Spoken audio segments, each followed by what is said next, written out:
UDF convener Shri Adoor Prakash ഇന്ന് news 18 കേരളത്തോടൊപ്പം ചേരുകയാണ്. തിരക്ക് പിടിച്ച പ്രചാരണ സമയത്തിനിടയ്ക്കാണ് ശ്രീ അടൂർ പ്രകാശ് ന്യൂസ് 18 കേരളത്തോടൊപ്പം ചേരുന്നത്. നമസ്കാരം. എന്തായാലും തിരക്കാണെന്ന് അറിയാം. പക്ഷെ ഇപ്പോൾ കഴിഞ്ഞ ദിവസങ്ങൾ ശ്രദ്ധിച്ചു കാണും എന്ന് തോന്നുന്നു. ഈ സർവേ ഫലങ്ങൾ UDFന് അത്ര അനുകൂലമല്ല. കാരണം UDF ആണ് മുന്നിൽ, പക്ഷേ ഇഞ്ചോടിഞ്ച് പോരാട്ടം എന്നുള്ളതാണ്.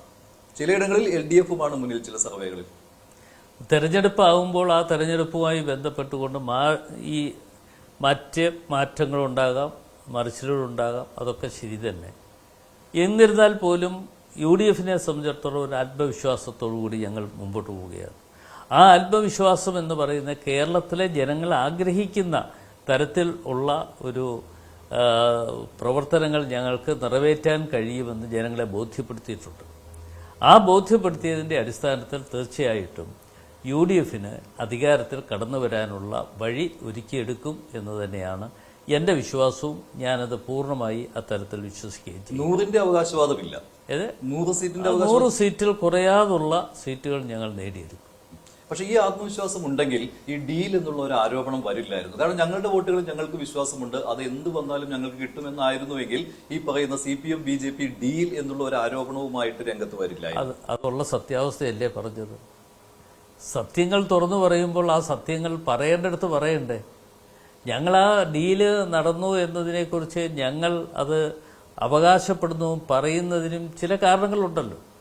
ആ അവകാശപ്പെടുകയും പറയുകയും ചെയ്യുമ്പോൾ ഞങ്ങളൊന്നും കാണാതെ പറയുന്നവരാണ് എന്ന് നിങ്ങൾ കരുതാൻ പാടില്ല.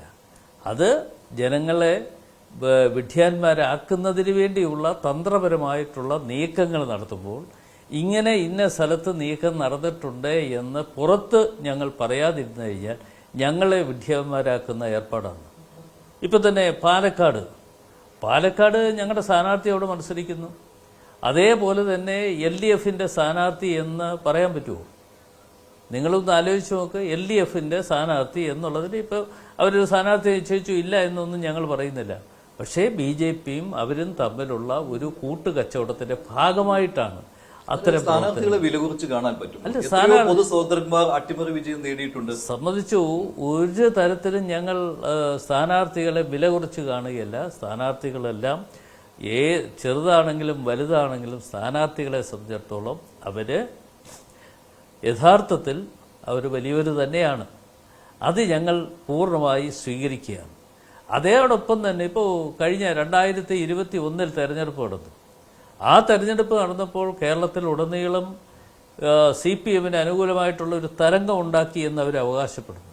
ആ തരംഗം ഉണ്ടാക്കിയ അവസരത്തിൽ ഒരു കാര്യം, അതിനു മുമ്പ് നടന്ന തെരഞ്ഞെടുപ്പുമായി ബന്ധപ്പെട്ടുകൊണ്ട് താരതമ്യം ചെയ്ത് BJPയുടെ വോട്ടുകൾ എത്രമാത്രം പുറകിലേക്ക് പോയിരിക്കുന്നു, ആ വോട്ടുകൾ എന്തുകൊണ്ട് ഈ CPMലേക്ക് വന്നു എന്നതിനെക്കുറിച്ച് അതാണ് ഞങ്ങൾ പറയുന്ന ഡീല്. അങ്ങനെയാണെങ്കിൽ താങ്കളുടെ പഴയ മണ്ഡലമായ കോന്നി അതൊരു ഘടകമാണല്ലോ. കോന്നിയിലും എന്തോ ഒരു ഡീല് നടക്കുന്നു എന്നുള്ളതാണല്ലോ. അവിടെ CPMനെ സഹായിക്കുന്നു BJP എന്നാണ്. പക്ഷെ യഥാർത്ഥത്തിൽ 2011 മുതൽ കോന്നിയിലെ സാഹചര്യം നോക്കിയാൽ അവിടുത്തെ ഫാക്ടർ എന്ന് പറയുന്നത് അടൂർ പ്രകാശ് അല്ലേ. അടൂർ പ്രകാശ് മത്സരിക്കുമ്പോൾ കോൺഗ്രസിന് വോട്ട് കൂടും. ഏതാണ്ട് 72,000 വോട്ട് വരെയൊക്കെ വന്നിട്ടുണ്ട്.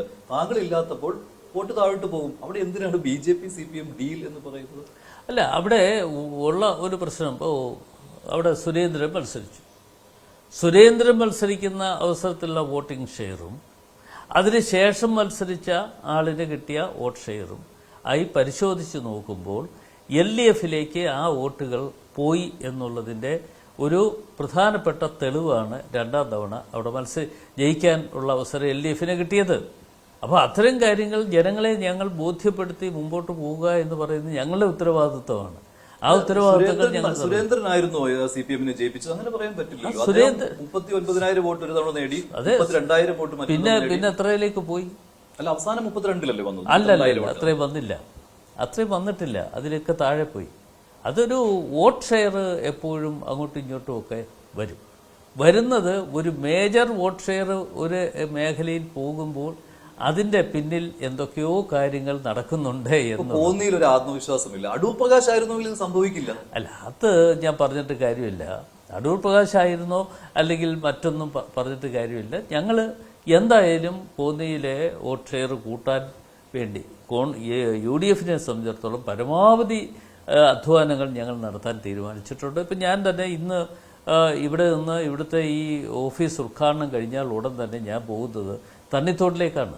അപ്പോൾ തണ്ണിത്തോട്ടിൽ പോയിട്ട് അടുത്തത് ആലപ്പുഴ ജില്ലയിൽ താമരക്കുളത്തും മറ്റ് അവിടെ 1-2 കൺവെൻഷൻ വിളിച്ചിട്ടുള്ള സ്ഥലങ്ങളിൽ ഒന്ന് കയറിയിട്ട് വീണ്ടും തിരിച്ച് ചിറ്റാറും സീതത്തോടിലേക്കും ഒക്കെ ഞാൻ പോവുകയാണ്. അപ്പം ഞാൻ പറഞ്ഞത് എന്നെ സംബന്ധിച്ചിടത്തോളം എനിക്ക് ആവശ്യം എന്താ, UDFന്റെ സ്ഥാനാർത്ഥി ഇവിടെ വിജയിക്കണം. അപ്പോൾ ആ സ്ഥാനാർത്ഥിയെ വിജയിപ്പിക്കാൻ വേണ്ടുന്ന പ്രവർത്തനങ്ങൾക്ക് നേതൃത്വം കൊടുക്കുക എന്നുള്ളതാണ് UDFന്റെ കൺവീനർ എന്നുള്ളതിൽ എൻ്റെ. എന്തിനാണ് അത്ര ഒരു റിസ്ക് എടുക്കേണ്ട ആവശ്യമുണ്ടായിരുന്നു? കാരണം താങ്കളെ പോലെ ഒരു ഫാക്ടർ അവിടെ ഉണ്ടായിരുന്നു. അല്ല, അത് പറയാൻ പറ്റില്ല. അത് ഞങ്ങൾക്ക് പിന്നെ ഒരു പ്രസ്ഥാനമില്ലേ, കോൺഗ്രസ് പ്രസ്ഥാനം എന്ന് പറയുന്നത് ഇവിടെ CPM തീരുമാനമെടുക്കുന്നതനുസരിച്ച് പോകാൻ പറ്റുന്ന രീതിയിലല്ല. കോൺഗ്രസിന് ഒരു വലിയ ചട്ടക്കൂടുണ്ട്. ദേശീയ പ്രസ്ഥാനം എന്നുള്ള നിലയിൽ കോൺഗ്രസിനെ സംബന്ധിച്ചിടത്തോളം കോൺഗ്രസിന് ഏതൊക്കെ തരത്തിൽ എങ്ങനെയൊക്കെ ആയിരിക്കണം എന്നതിനെക്കുറിച്ച് പൊതുവെ ഒരു ധാരണയുണ്ട്. ആ പൊതുവെ ഒരു ധാരണയുടെ അടിസ്ഥാനത്തിൽ മാത്രമേ ഞങ്ങൾക്ക് ചട്ടക്കൂടിൻ്റെ ഉള്ളിൽ നിന്നുകൊണ്ട് പ്രവർത്തിക്കുന്ന ആളുകൾക്ക് പോകാൻ പറ്റുള്ളൂ. ഞങ്ങളൊക്കെ ചട്ടക്കൂടിൻ്റെ ഉള്ളിൽ നിന്നുകൊണ്ട് പ്രവർത്തിക്കുന്ന ആളുകളാണ്. അതുകൊണ്ടാണല്ലോ ഞാൻ 2016 ഞാൻ 20,000-ലധികം വോട്ടുകളുടെ ഭൂരിപക്ഷത്തിൽ കോന്നി ജയിച്ചു. അത് കഴിഞ്ഞ് 2019 എൻ്റെ പാർട്ടി തന്നെ എന്നെ ചുമതലപ്പെടുത്തുകയാണ്, പോയി ആറ്റിങ്ങൽ മത്സരിക്കണം. അപ്പോൾ അങ്ങനെ മത്സരിക്കണം എന്ന് പറഞ്ഞപ്പോൾ ഞാൻ അത് ഏറ്റെടുത്തുകൊണ്ട് ആറ്റിങ്ങലിലേക്ക് പോകാൻ തീരുമാനമെടുത്തത് കോൺഗ്രസിന് വിധേയമായിട്ടുള്ള ഒരു പാർട്ടി പ്രവർത്തകൻ എന്നുള്ള നിലയിലാണ്. അപ്പോൾ തീർച്ചയായിട്ടും ആ പാർട്ടി അത്തരത്തിലുള്ള പാർട്ടി പ്രവർത്തനം നടത്തി മുമ്പോട്ട് വന്നിട്ടുള്ള ഒരു പൊതുപ്രവർത്തകൻ എന്നുള്ള നിലയിൽ തീർച്ചയായിട്ടും ഇത്തരം കാര്യങ്ങൾ ഞങ്ങളുടെ ഓൾ ഇന്ത്യ കോൺഗ്രസ് കമ്മിറ്റിയുണ്ട്, അതിൻ്റെ വർക്കിംഗ് കമ്മിറ്റിയുണ്ട്, ഇങ്ങനെയൊക്കെയുള്ള പല ഘടകങ്ങളുണ്ട്. ഇവിടെ CPMനെ സംബന്ധിച്ചിടത്തോളം അത്തരം കാര്യങ്ങൾ വല്ലതുമുണ്ട്. പിണറായി തീരുമാനിക്കും ആര് സ്ഥാനാർത്ഥിയാകണം. പിണറായി പറയും ഇന്ന ആളാകട്ടെ, പിണറായി പറയും മന്ത്രി ഇന്ന ആളാകട്ടെ.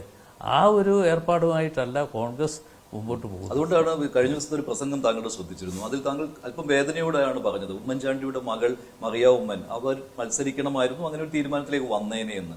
എന്താണ് അങ്ങനെ പറയുവാനുള്ള കാരണം? അല്ല, അതൊക്കെ ഞങ്ങളുടെ ഇന്റേണലായിട്ടുള്ള ഒരു കാര്യമാണ്. അത് ഞാനിപ്പോൾ അതേക്കുറിച്ച് ഇവിടെ വെച്ച് വിശദീകരിക്കാൻ ഞാൻ ആഗ്രഹിക്കുന്നില്ല.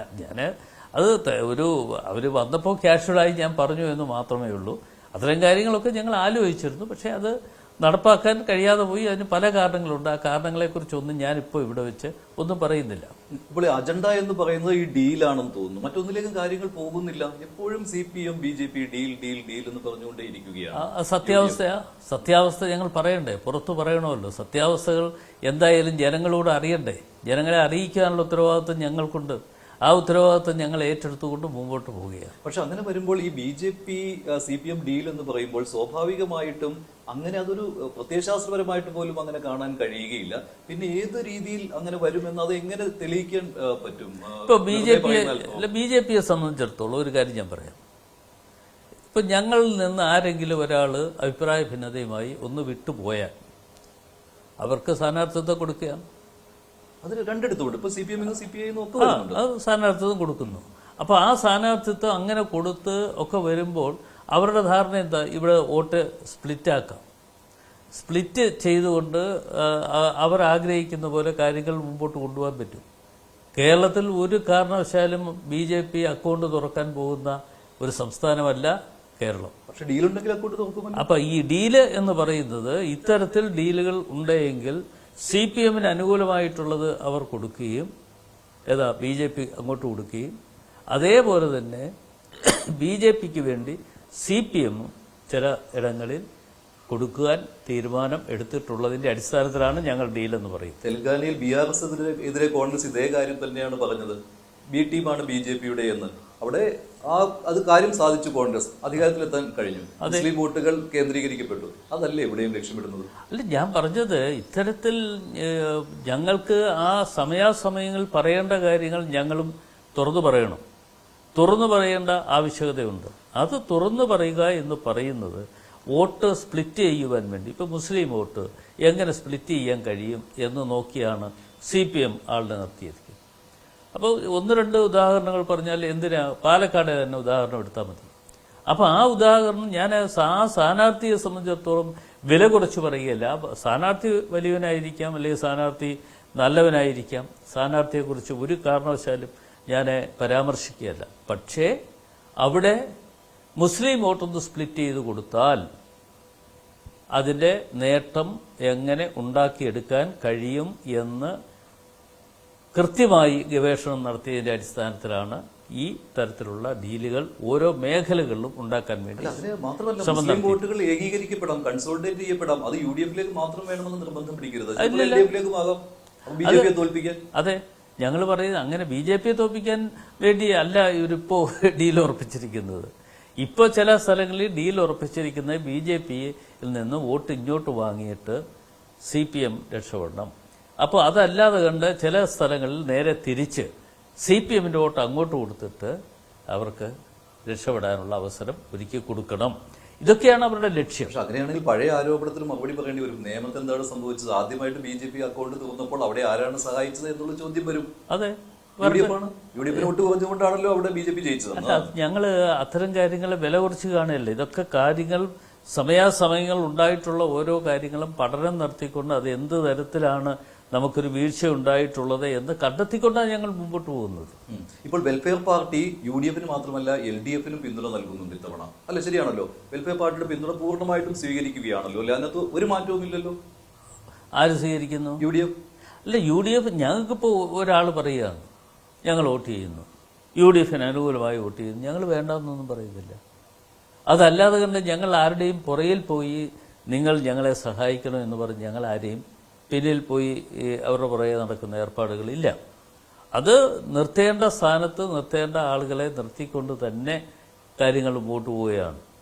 ജമാഅത്തെ ഇസ്ലാമിയുടെ കാര്യത്തിൽ അങ്ങനെയാണോ? പക്ഷെ അവരുമായിട്ട് തരത്തിലും ബന്ധപ്പെടാൻ പറ്റാത്തവരാണ് എന്നുള്ള അഭിപ്രായമില്ലല്ലോ. അല്ല, ഞാൻ പറഞ്ഞത് ന്യൂനപക്ഷ വർഗീയവാദികളാണെന്നുള്ള അഭിപ്രായമില്ലല്ലോ. വർഗീയവാദം ആരുയർത്തിയാലും അതിന് എതിരെയാണ് ഞങ്ങളുടെ ശബ്ദം. ഞങ്ങൾ എപ്പോഴും മതേതരത്വത്തിൽ വിശ്വാസങ്ങൾ അർപ്പിച്ചുകൊണ്ട് മുമ്പോട്ട് പോകുന്നവരാണ്. അപ്പം ഞങ്ങളെ സംബന്ധിച്ചിടത്തോളം ഇത്തരം മതേതര വിശ്വാസങ്ങൾക്ക് അപ്പുറമായി വർഗീയവാദികളെ കൂട്ടുപിടിച്ചുകൊണ്ട് ഈ തെരഞ്ഞെടുപ്പിൽ ഞങ്ങൾ മുമ്പോട്ട് പോകുന്ന ഒരു ഏർപ്പാടുകൾ ഞങ്ങൾക്കില്ല. ഞങ്ങൾക്കല്ലാതെ തന്നെ കേരളത്തിലെ ജനങ്ങൾ ഇന്ന് വിധിയെഴുത്ത് നടത്തിക്കൊണ്ട്, കേരളത്തിലെ ജനങ്ങൾ ഇന്ന് അഭിപ്രായം പറഞ്ഞുകൊണ്ട് ഇന്ന് നിൽക്കുന്ന കാര്യങ്ങൾ നിങ്ങൾക്കും അറിയാം, ഞങ്ങൾക്കും അറിയാം, എല്ലാവർക്കും അറിയാം. ഏതായാലും ഈ തെരഞ്ഞെടുപ്പ് കഴിയുമ്പോൾ UDF അനുകൂലമായിട്ടുള്ള ഒരു ചിത്രം കേരളത്തിലുണ്ടാകും. എന്നാലും SDPI ഇവിടെ മഞ്ചേശ്വരത്ത് സ്ഥാനാർത്ഥിയെ നിർത്തിയിട്ടുണ്ട്. അത് ആരെ സഹായിക്കാനാണ് എന്നുള്ള അങ്ങനെ ഒരു ചിന്തയുണ്ടോ UDF? ഇല്ല, അങ്ങനെ ആ ഒരു ചിന്തയൊന്നും ഞങ്ങൾക്ക് ഇല്ല, തീർച്ചയായിട്ടും ഇല്ല. എന്താ പക്ഷേ എങ്കിലും മുസ്ലിം വോട്ടുകളുടെ ഏകീകരണം ആഗ്രഹിക്കുന്നുണ്ട്. മുസ്ലിം വോട്ടുകൾ കൺസോളിഡേഷൻ തീർച്ചയായിട്ടും UDF അനുകൂലമായിട്ട് വരും. ഇത്തവണ ഈ വലിയ ആത്മവിശ്വാസമുള്ള സമയത്തും കേരള കോൺഗ്രസ് എമ്മിനെ സ്വന്തം പാളയത്തിലേക്ക് കൊണ്ടുവരാൻ UDF ശ്രമിച്ചിരുന്നു. അതും അന്നൊരു ആത്മവിശ്വാസപൂർവ്വമായി വ്യാഖ്യാനിക്കപ്പെട്ടിരുന്നു. ഇപ്പോൾ ജോസ് കെ മാണി ആ പക്ഷത്താണ്. അവിടെ ക്രൈസ്തവ വോട്ടുകൾ നിർണായകമാണ്. അത് കഴിഞ്ഞ തവണ തിരിച്ചടി ഉണ്ടാക്കിയതാണ്. അല്ല, ജോസ് കെ മാണിയെ സംബന്ധിച്ചിടത്തോളം ഞാനാണ് UDF കൺവീനർ എന്നുള്ള നിലയിൽ ആദ്യം അഭിപ്രായം പറഞ്ഞ ഒരാൾ ഞാനാണ്. UDF കൺവീനർ ചുമതല ഏറ്റെടുത്തതിന് ശേഷം ഞാൻ പറഞ്ഞു, ജോസ് കെ മാണി ഉൾപ്പെടെ അതുപോലെ CPI ഉൾപ്പെടെയുള്ള രാഷ്ട്രീയ പ്രസ്ഥാനങ്ങൾ കോൺഗ്രസുമായി സഹകരിക്കേണ്ട ആവശ്യകതയെക്കുറിച്ച് ഞാൻ ചൂണ്ടിക്കാണിച്ചു. പക്ഷെ ജോസ് കെ മാണി ഈ ഒരു കാരണവശാലും അപ്പുറത്തു നിന്ന് വിട്ടുവരാൻ, അത് എന്തിന്റെ പേരിലാണെന്ന് എനിക്കറിയില്ല, വിട്ടുവരാൻ തയ്യാറായിരുന്നില്ല. അതുകൊണ്ട് ഞങ്ങൾ എല്ലാ ചർച്ചകളും അവിടെ അവസാനിപ്പിച്ചു. ഒരു ചർച്ചയ്ക്ക് ഞങ്ങൾ ആരും പോയിട്ടില്ല. എന്തായാലും പിന്നെ ഒരു UDF കൺവീനർ എന്നുള്ള നിലയിൽ ഞാൻ അറിഞ്ഞുകൊണ്ട് ഒരു ചർച്ചയും ജോസ് കെ മാണിയുമായി നടത്താനുള്ള അവസരം ഞങ്ങൾ ഒരുക്കിയിട്ടില്ല. പക്ഷേ എൻ്റെ അഭിപ്രായം അന്നും ഇപ്പോഴും ഉണ്ടായിരുന്നത് ഇവർ ഞങ്ങളോടൊപ്പം വരണമെന്ന്. ക്രൈസ്തവ വോട്ടുകളെല്ലാം ജോസ് കെ മാണിയുടെ കയ്യിലാണെന്ന് തെറ്റിദ്ധരിക്കട്ട. ക്രൈസ്തവ വോട്ടുകൾ ഇപ്പോൾ പാലായിൽ എന്താ ജോസ് കെ മാണിക്ക് ജയിക്കാൻ പറ്റാതെ പോയത്? ജോസ് കെ മാണി അവിടെ ജയിക്കാൻ പറ്റാതെ പോയത് ക്രൈസ്തവ വോട്ടുകളെല്ലാം അദ്ദേഹത്തിന്റെ കയ്യിലാണ് എന്ന് അദ്ദേഹം തെറ്റിദ്ധരിച്ചിട്ടുണ്ടെങ്കിൽ അത് തെറ്റാണ്.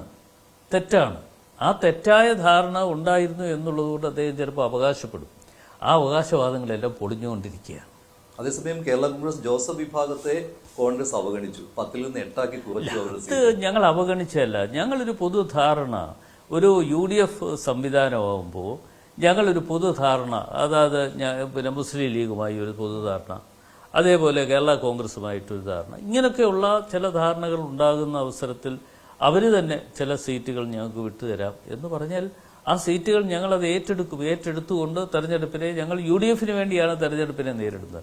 ഞങ്ങളുടെ രണ്ടുപേരുടെയും ലക്ഷ്യം എന്താ? ഞങ്ങളുടെ രണ്ടുപേരുടെയും ലക്ഷ്യം UDF അധികാരത്തിൽ കൊണ്ടുവരിക എന്നുള്ളതാണ്. അത് കേരള കോൺഗ്രസ് ജെ ആയാലും അതേപോലെ തന്നെ മുസ്ലിം ലീഗ് ആണെങ്കിലും RSP ആണെങ്കിലും ഞങ്ങളുടെ എല്ലാവരുടെയും കൂട്ടായ ശ്രമവും കൂട്ടായ പ്രവർത്തനവും ഞങ്ങളുടെ ഏക ലക്ഷ്യമെന്ന് പറഞ്ഞ് UDF അധികാരത്തിൽ വരാൻ വേണ്ടിയുള്ള വഴിയൊരുക്കുക. ശബരിമല സ്വർണ്ണക്കൊള്ള മുഖ്യ വിഷയം തന്നെയാണോ ഇത്തവണ? തീർച്ചയായിട്ടും സ്വർണ്ണക്കൊള്ള മുഖ്യ വിഷയമാണ്. പക്ഷേ ആ മുഖ്യ വിഷയം എന്ന് പറയുന്നിടത്ത് ഇപ്പോൾ യഥാർത്ഥത്തിൽ അതിന്റെ പ്രതികളെല്ലാം അകത്തുണ്ടോ? എല്ലാവരെയും പുറത്തു വിട്ടു. SIT രൂപീകരിച്ചു. ബഹുമാനപ്പെട്ട കോടതിയുടെ നിർദ്ദേശാനുസരണമാണ് SIT രൂപീകരിച്ചത്. ആ SIT രൂപീകരിച്ച് അവർ ചെയ്ത കാര്യങ്ങൾ ഓരോന്നും നമുക്കറിയാവുന്ന കാര്യങ്ങളാണ്. എന്തുകൊണ്ടാണ് ഈ പ്രതിഭാഗത്ത് വന്ന ആളുകളെല്ലാം തന്നെ അവിടെ നിന്ന് രക്ഷപ്പെട്ട് പുറത്തു വന്നിരിക്കുന്നു? ആ രക്ഷപ്പെട്ട് പുറത്തു വരാനുള്ള അവസരം ഒരുക്കിയത് എന്തുകൊണ്ട് എന്നതിനെക്കുറിച്ച് നമ്മൾ വിലയിരുത്തൽ നടത്തട്ടെ. താങ്കൾ എങ്ങനെ അതിൽ നിന്ന് രക്ഷപ്പെട്ടു? താങ്കളെ മൊഴിയെടുത്തതും ചോദ്യം ചെയ്തതൊക്കെയാണല്ലോ. അല്ലല്ല, നിങ്ങൾ അങ്ങനെ ഒരു തെറ്റിദ്ധാരണ വേണ്ട. ഞാൻ രക്ഷപ്പെട്ടതൊന്നുമല്ല. എന്ന് വെച്ചാൽ 2019 ഈ പറയുന്ന ഉണ്ണികൃഷ്ണൻ പോറ്റി എൻ്റെ നിയോജകമണ്ഡലത്തെ എൻ്റെ വോട്ടറാണ്. എൻ്റെ വോട്ടർ എന്നുള്ള നിലയിൽ അദ്ദേഹം കാരേറ്റ് ഭാഗത്ത് ആണ് താമസം. എൻ്റെ വോട്ടർ എന്നുള്ള നിലയിൽ അദ്ദേഹം എന്നോട് വന്ന് പറഞ്ഞത്, ഞങ്ങൾ ഒരു അന്നദാനം ശബരിമലയിൽ നടത്തുന്നുണ്ട്, അത് വന്ന് ഉദ്ഘാടനം ചെയ്തു തരണം എന്ന് എന്നോട് റിക്വസ്റ്റ് വെച്ചു. ആ റിക്വസ്റ്റ് വെച്ചപ്പോൾ ഞാൻ ഒരു ശബരിമലയുമായി ബന്ധപ്പെട്ടുകൊണ്ട് അവിടുത്തെ പൂജാതി കർമ്മങ്ങളിൽ ഒക്കെ പങ്കാളിയായിട്ടുള്ള ഒരു വ്യക്തി എന്നുള്ള നിലയിലും ഞാൻ അതിന്റെ പിന്നിലുള്ള രഹസ്യങ്ങളൊന്നും എനിക്കറിയില്ല.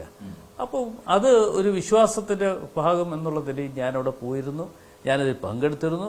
അന്ന് ആ അന്നദാനം നടത്തുന്ന അവസരത്തിൽ ഞാൻ മാത്രമല്ല, അന്ന് പോലീസ് ഉദ്യോഗസ്ഥനായ അദ്ദേഹത്തിന്റെ പേര് ശ്രീജിത്ത്, ഞങ്ങൾ ഒന്നിച്ചിരുന്നാണ് ഭക്ഷണം കഴിച്ചത്.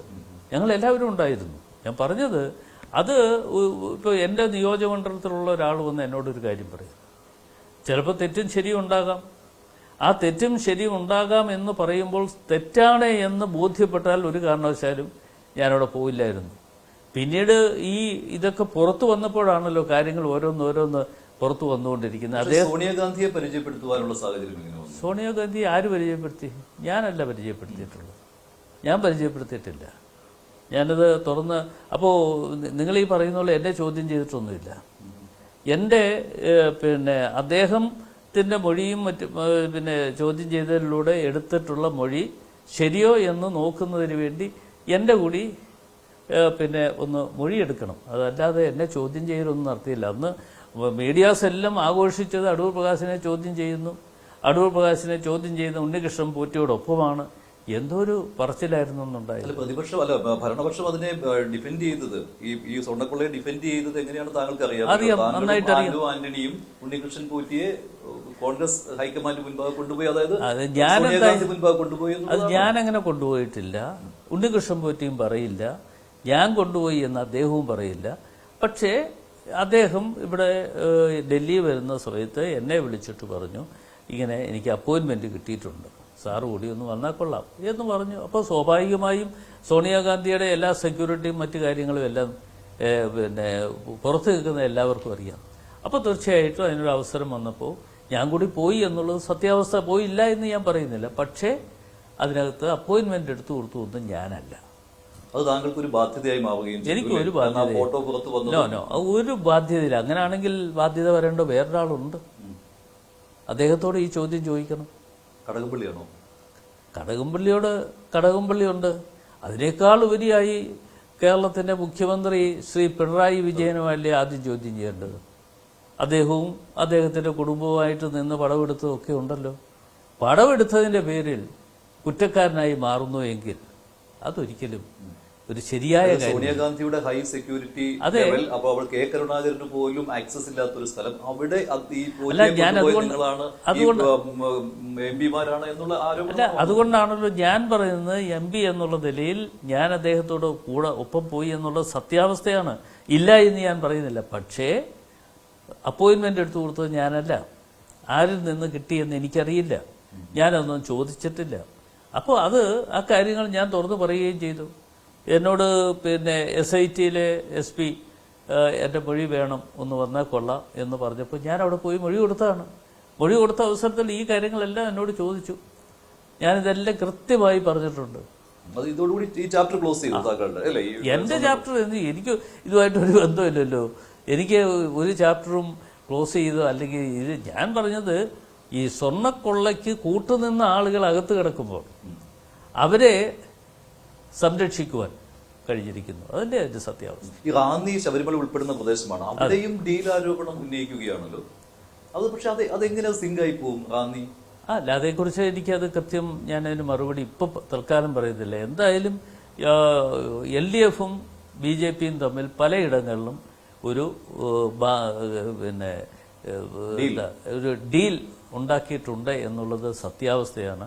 ആ ഡീലിന്റെ അടിസ്ഥാനത്തിൽ ഏതെങ്കിലും തരത്തിൽ UDFന് അനുകൂലമായിട്ട് നിൽക്കുന്ന അല്ലെങ്കിൽ സ്ഥാനാർത്ഥികളെ പരാജയപ്പെടുത്താൻ കഴിയുമോ എന്ന് അവർ നോക്കിക്കണ്ടുകൊണ്ട് മുമ്പോട്ട് വരിക. അപ്പോൾ കോന്നിയിൽ കോൺസെൻട്രേറ്റ് ചെയ്യേണ്ട ഒരു സമയമാണ് താങ്കൾ, കാരണം താങ്കളുടെ ഒരു ഉത്തരവാദിത്വം കൂടിയാണ് അല്ലേ? അത് ഞാൻ ഒരു ഉത്തരവാദിത്വ ബോധത്തോടു കൂടി തന്നെയാണ് കോന്നിയിലെ പല കാര്യങ്ങളിലും അപ്പോഴപ്പോൾ ബന്ധപ്പെടുന്ന UDF കൺവീനർ എന്നുള്ള നിലയിൽ സംസ്ഥാനത്തിന്റെ വിവിധ ജില്ലകളിൽ ഓടി നടക്കണം എന്നുള്ളതുകൊണ്ട് അതുകൂടി ഇതിനിടയ്ക്ക് നടത്തുകയാണ്. ഒരു ചുരുങ്ങിയ ദിവസങ്ങൾ കൊണ്ട് ചെയ്യാൻ പറ്റുന്ന പരമാവധി ജോലികൾ UDFന് വേണ്ടി നിറവേറ്റുക എന്നുള്ളതാണ് എന്നെ സംബന്ധിച്ചിടത്തോളം എൻ്റെ ഉത്തരവാദിത്വം. കോന്നിയിൽ വീഴ്ച സംഭവിച്ചാൽ അത് താങ്കളുടെ ഉത്തരവാദിത്വമല്ല, അത് ഹൈക്കമാൻഡിന്റെയാണ്. അല്ല, അത് അങ്ങനൊന്നും ഞാനിപ്പോൾ തൽക്കാലം ഒന്നും പറയുന്നില്ല. അതിനൊന്നും മറുപടി ഇപ്പോൾ തൽക്കാലം പറയാൻ ആഗ്രഹിക്കുന്നില്ല. എന്തായാലും തെരഞ്ഞെടുപ്പ് കഴിഞ്ഞേ ഉള്ളൂ. എന്തായാലും തെരഞ്ഞെടുപ്പ് കഴിയണം. ശരി, നന്ദി. എന്തായാലും താങ്ക് യു.